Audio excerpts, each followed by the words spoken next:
Oh, the phone. In the middle of the night. No, not that. Not that again. Not him. Not that voice. Not those words.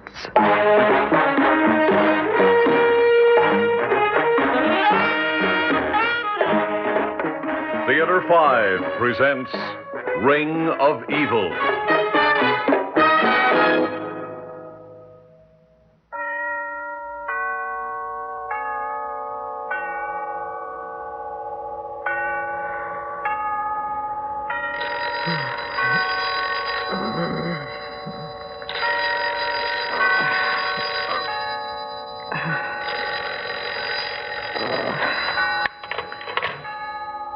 Hello?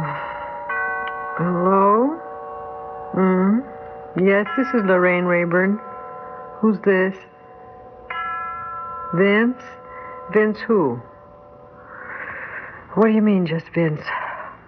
I can't think of any Vince I know. Oh, I'm frightfully sorry. I just can't place you. I've been running all over town the last month showing my own spring designs. But that's the fashion business at showing time. I hope you don't feel insulted, Vince. It was nearly 1 when I got in, and I passed out from utter fatigue. Well, it's 2 o'clock. Of course I'm lying in bed. What? What do you mean, what I'm wearing? That's none of your business. I don't care how you like to think of me. Well, I don't think it's a bit funny. Never in my life have I... Now, stop it. Are you drunk or something? I don't know who you are, what you are. Stop it. Stop it. Stop saying that disgusting word. Leave me alone. Leave me alone. Leave me alone. Oh. What happened? Oh, Anne, I've never... Never what? I heard you shouting. It's somebody. It was the phone.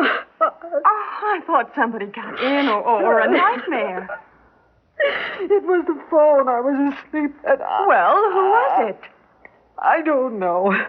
A man, he called himself Vince, but I don't know anybody named Vince. Oh, you mean just a wrong number? No, Anne, he asked for me. In the most awful language. I'm not exactly a prude, and you hear some pretty rough stuff around the workshop at times, but never in my life. The kind of things he scrawled on subway walls. Oh, I feel like things are crawling all over me. And you don't know who it was? I've the slightest idea. Couldn't recognize the voice or the accent or anything. He wouldn't tell me his last name. He said I didn't know it. Possible. You meet hundreds of people, and some of them are kooks and creeps, but whoever he is, you're not responsible, Lorraine? Yes, that's what I keep telling myself, but maybe I am. Maybe I give men the wrong impression that I'd welcome such a call. Oh, Lorraine, that's idiotic. Maybe, but I don't know what to think or what to do. I'm afraid to go to sleep. I can't change my telephone number in the middle of the season. I'd be dead. And I'm so tired I could scream. Lorraine, calm down. Get to sleep. When Peter picks me up tomorrow night, you discuss it with him. Oh, I couldn't. Not Peter. He's too nice a guy. Oh, Anne, you don't know how lucky you are to be engaged to a man like Peter. I'll sure miss you when you get married. It's not luck. I worked at it. And you could do as well. But you want your career, your freedom to circulate. All I want is Peter. You talk to him. He'll help you. Thanks, dear, I will. I feel better, much better. I think I can sleep now. I hope.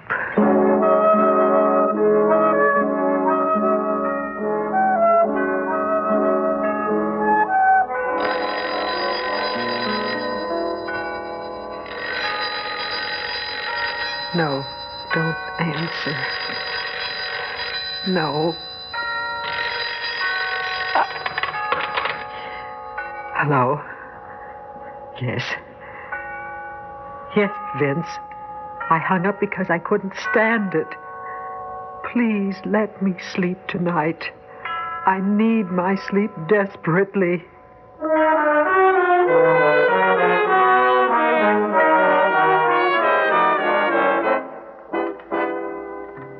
That's terrible, Lorraine.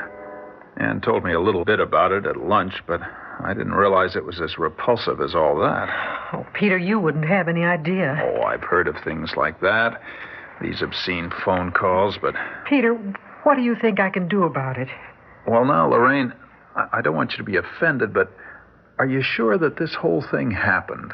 Sure. Well, of course I'm sure. Peter, dear, I heard her shouting. Well, what I'm getting at is, couldn't it have been a nightmare? No, Peter, I saw Lorraine. And I'll swear she was awake. Yes, I was, Peter. And I was for the second call. And most of the rest of the night. I'm just exploring the possibilities. Now, this fellow Vince, would you say he was drunk?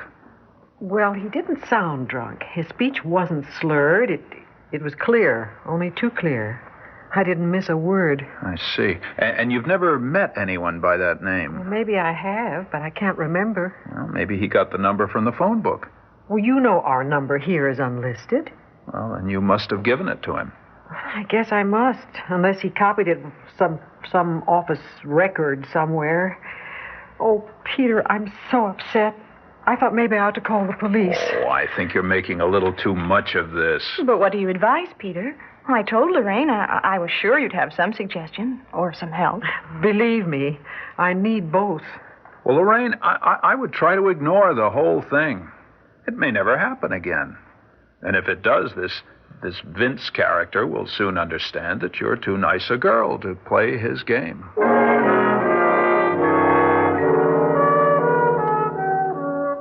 Peter's sweet optimism was very contagious, but my optimism lasted only until 12:30 that night, when the telephone bell once more shattered the stillness of the night. This time I was prepared, I thought. I tried to find out where the call was coming from. It was useless. I knew I couldn't hang up on him until he'd poured out the sewage of his mind. There was no escape. So it continued.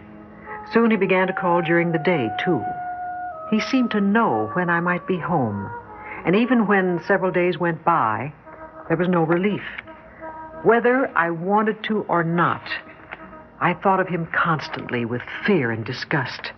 My life was distorted. My career was suffering. I had to do something. So, Mr. Lamanna, I've decided I can't take it any longer. That's why I've come to the telephone company. Well, now, I understand, Miss Rayburn, but you must realize it's a very difficult problem. Well, surely you can do something to stop it. Miss Rayburn, we handle 25 million calls a day. 25 million, mind you. Now, our company can't be responsible for the content of these calls. Well, I'm not interested in the 25 million calls. What can you do for me? Well, of course, we can change your number or we can keep it unlisted, but unfortunately, this would cost you many valuable contacts, both business and social contacts. I don't want to change my number. I shouldn't have to. Well, in your case, I can't even advise it. We have found out that anybody who really wants a number can get it. Not from us, mind you, but from personnel records and so on and so forth. Mr. Lamanna, I can't go on living like this. I'll go stark, raving mad. Can't you investigate and trace calls? Well, we have no power. This man is violating the criminal code. Now, I suggest you go to the police. The police? Well, it's the only way. Now, we cooperate with them all that we can. We can do nothing without them.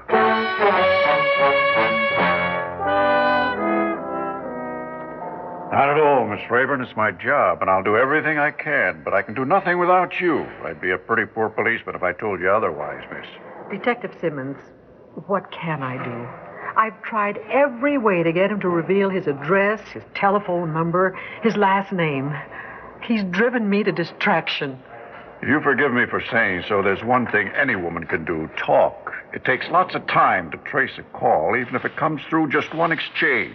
It's bad enough to listen, but talk. You'll have to, miss. I'm sorry. Each contact point has to be checked by the telephone company while the call is still in progress. But I've got nothing to say to him. Well, you'll have to hold him on the line, sweet-talking. Make old Vince think he's getting somewhere with the object of his peculiar affection. Oh, no. Really, no. Oh, yes. Now, I don't say it's either easy or pleasant, but you got to get close to a snake before you can kill it. Think it over, Miss Rayburn.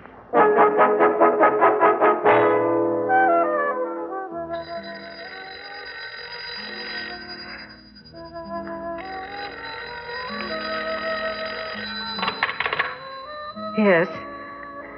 Yes, Vince, I'm here. No, I've been awake. I've been reading.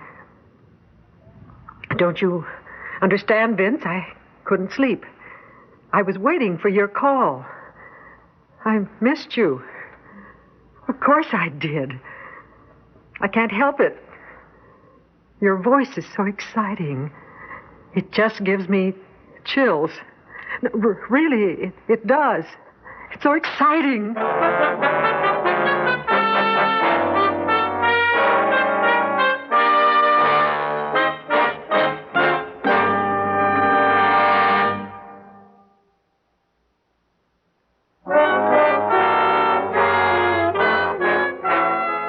Maybe I was too impulsive when I decided to play along with Vince and his disgusting calls.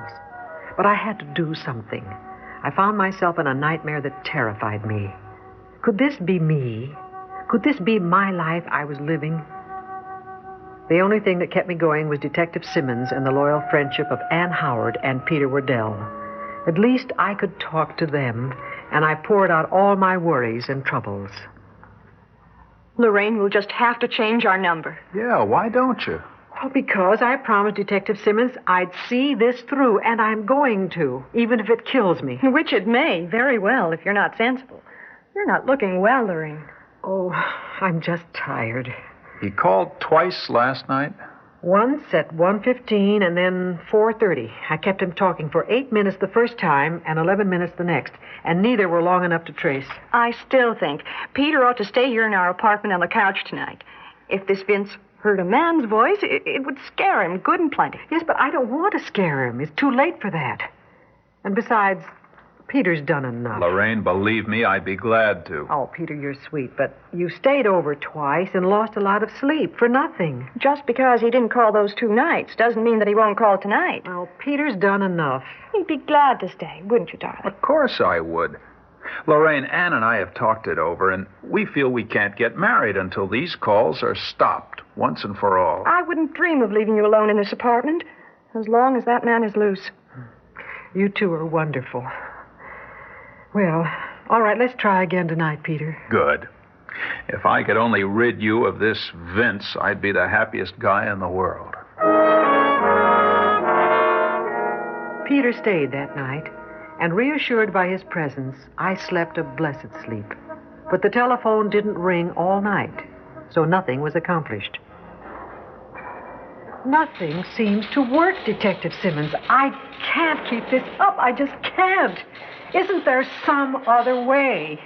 Why should we be so helpless? Miss Rayburn, everybody's doing all they can, but the calls don't seem to come from the same exchange. The other night, the telephone company traced through 5 digits. Another few minutes, they might have had the whole number, and we could have moved in. But you know, it takes time. The calls just aren't long enough. I try to extend them. Heaven knows I try, but there's just so much I can stand. I listen and talk and listen, and then all of a sudden I feel sick to my stomach. I panic, I admit it. And I close the conversation as fast as I can. You see, I was brought up in a small town, so I suppose this sounds foolish to you. Oh, not a bit, Miss Rayburn. I was brought up in the streets of New York, but some of these guys I feel like handling with tweezers. So I have nothing but admiration for you, miss. You've got guts, if you'll pardon the expression. Well, thank you, but I wish it did me some good. Maybe it will, but that depends on how much more you can do. Not much more. I'm almost at the end of my rope. Miss Rayburn, listen to me. If you're game, we'll try a long shot. Game for what? I want you to make a date, Vince. Oh, I couldn't. Take your friends with you to be witnesses. I'll be there, and if Vince shows, I'll pick him up. I don't know. You'll never be bothered again, miss. Think of that. I am thinking of it. Maybe I'll try.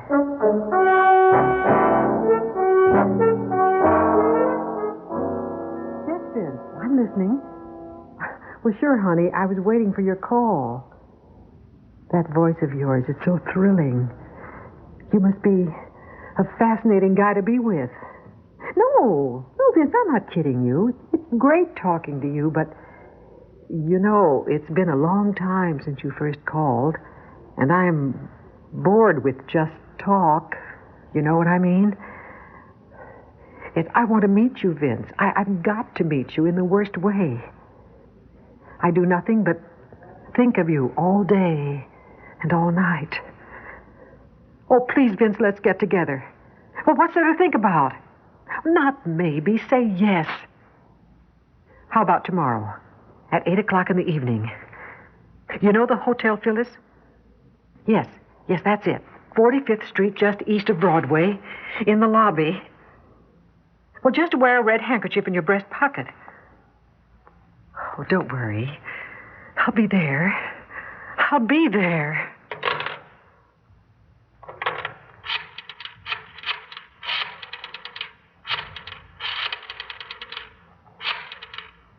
Hello?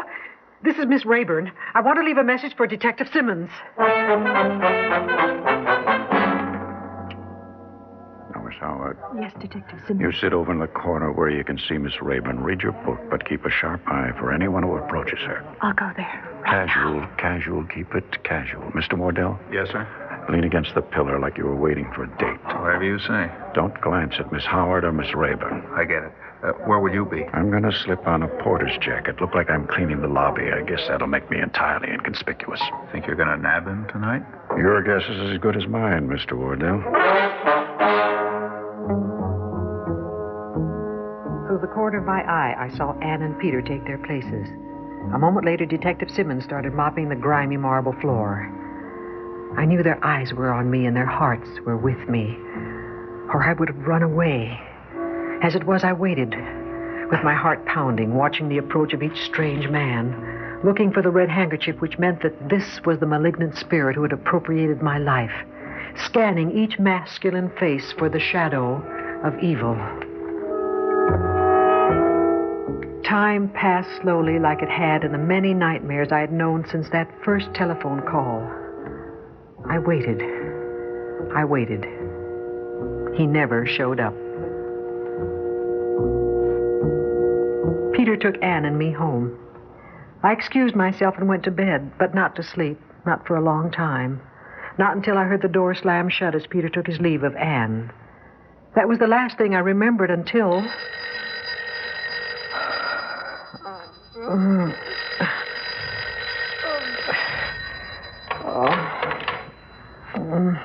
Hello?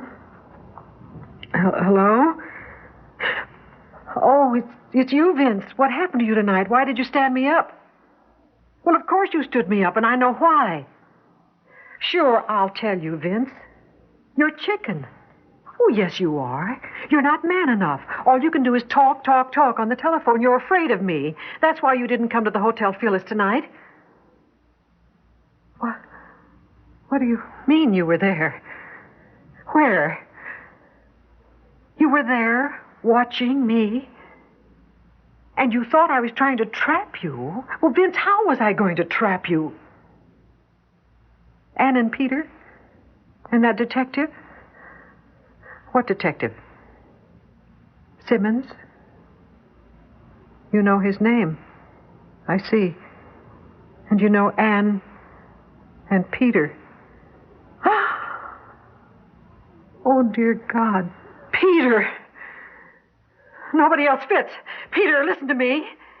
No one else knows those three names. That's how I know. The voice doesn't fool me any longer. Oh, Peter, what am I going to tell Anne? No wonder I never heard from Vince the night you stayed here. Oh, Peter, listen to me. You need help. You're sicker than anyone I've ever known, and unless you get help, I'm going to have to tell Anne the whole story. As sure as God is in his heaven, I'll see that she doesn't marry you, Peter. It's no use telling me that you love her very much. You have to face the fact that you... Peter!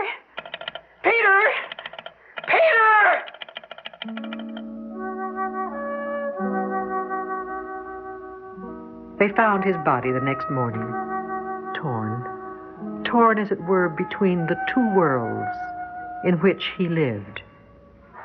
Anne kept him in her memory with infinite love.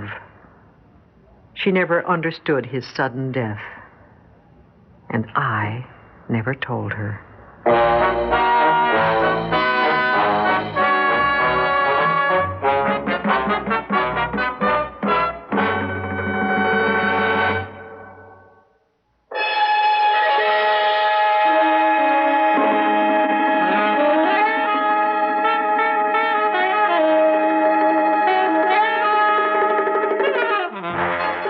Theater 5 has presented Ring of Evil, written by Raphael David Blau and directed by Ted Bell. In the cast, Vicky Bola, Roger DeKoven, Ann Costello, Elliot Reed, and Hal Hackett. Audio engineer Bill Sandreuter. Sound technician Ed Blaney. Script editor Jack C. Wilson. Original music by Alexander Vlastotsenko. Orchestra under the direction of Glenn Osser. Executive producer for Theater 5, Edward A. Byron. We appreciate your comments. Write to Theater 5, New York 23, New York. This is Fred Foy speaking.